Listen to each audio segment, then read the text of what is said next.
And thank you, Mr. Crow, for leading this. I hope that in our next one we have the opportunity to have the CARES team in front of us as well to talk about what they're doing at the State Department or lack of doing.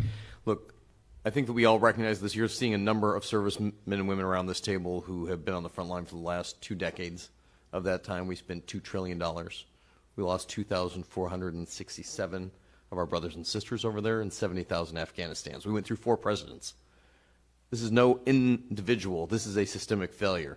And I will say of my multiple combat tours over there, the most fulfilling opportunity I had was as a civilian getting those folks out. I want to thank Tom and Joe specifically here. We work with Task Force Argo. I want to specifically say to No One Left Behind and Moral Compass, you have been long leaders in this, and to each of you, you are but a small reflection of the literally tens of hundreds of Americans out there who stood watch on their signal chat for night after night helping evacuate folks.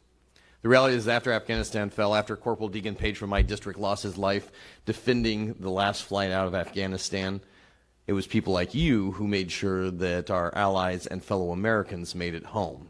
I think to the tune together, we got 4 aircraft out of Mazar Sharif in those last days, 3,000 Americans and our allies processed through Qatar, and like my colleagues here, many of them found their way home. They were better vetted through voluntary forces than through our own State Department. It's a compliment to each of you. At the same time, it's a sad reflection on the state of affairs today. Now, I understand fully that the Taliban is a horrific regime. But in our case, we were able to get aircraft out of country. There are still pathways there to get our allies, the spouses who remain, the 20-plus Catholic nuns who left their seat on those aircraft so that others could get out, that are still somewhere in Afghanistan today, likely slave brides to someone in the Taliban regime. I want to be very specific here.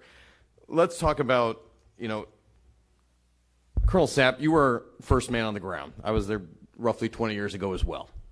Do we have more influence with the Taliban today or 20 years ago than where we are after the amount of time, blood, and treasure that we've invested in this event?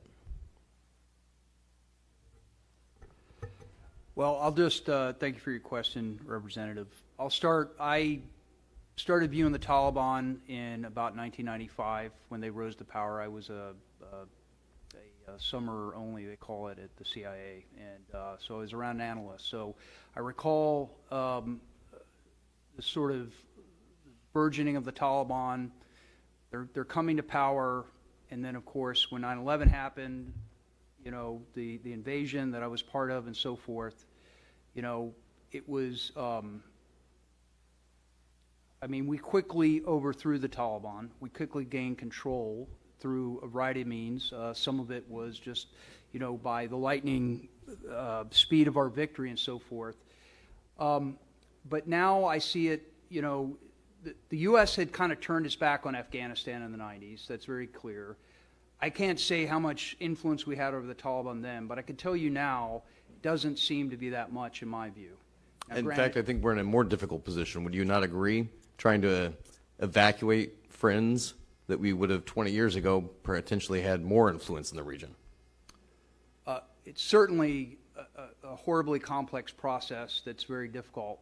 In our case, now I have a smaller cohort of people than some of these organizations do that Badger 6 is responsible for. But they're both in Afghanistan, they're scattered in other Central Asian countries, including Pakistan and Uzbekistan. And it's most difficult in Afghanistan, but I also want to highlight the fact that it's not necessarily easy in the other countries. Right. And the common thread here is the opacity of the process and the lack of efficiency. So in our case, SIV is its own problem, and it's been highlighted. But in our case, most of our folks are P1 refugee referrals. And so there's a lot of reasons why our guys fall into that category. But the bottom line is that process is like just a nebulous mass. You ask for input and feedback on the status of cases, and it just goes into a black hole. You get nothing. Understood. And so from my point of view, the opaqueness of the system, just getting answers would be a good start. Colonel, the State Department tells us there's no terrorism going on, no torture going on. Here's the message that I have as well from my colleagues still in the area. 2 of our Afghan friends, back of a trunk. We know where this is going to end tonight. along with Task Force Argo and the other groups that are doing this, I want to just say right now, do you have any estimate, based on your handlers, your outreach, how many Afghan allies, family members, children have been killed by the Taliban in the time that you've been working this case? Across our delegation, we estimate more than 5,000, which is much, much lower than And that's official what we know. reports. I would finally agree. And then, Amy, I just want to ask you very briefly here, the SIV process at State Department, the things that we can do to improve it. Talk about chief of mission denials for us. I'm going to, I think, Andy. Yeah. Thank you, Andy. Absolutely. Sure. Historically, chief of mission approval is only around 38% of our applicants. So for every applicant that applies, really only about 4 in 10 end up receiving chief of mission approval. Some of those make sense. They're specious applications. I don't begrudge the Afghans that are trying to get out. They submit, specious SIV applications. Some of them, however, are confounded by very real systemic issues. Our Afghan allies were instructed by the State Department to burn documents that would have proved their connection to the U.S. mission. That was, as the Taliban was taking over, the thought being that if they were caught with them, they would be reprised against, which is accurate. But now it is a matter of how do we prove that nexus to the U.S. mission and chief of mission approval. The State Department and DOD has it's Project Rabbit. It's now called that we've DAS-T. It's gone through a number of iterations. So there are mechanisms by which they're trying to improve it, but fundamentally, we have put all of this on the SIV applicants themselves. They have to prove their connection through HR verification and letter of recommendation.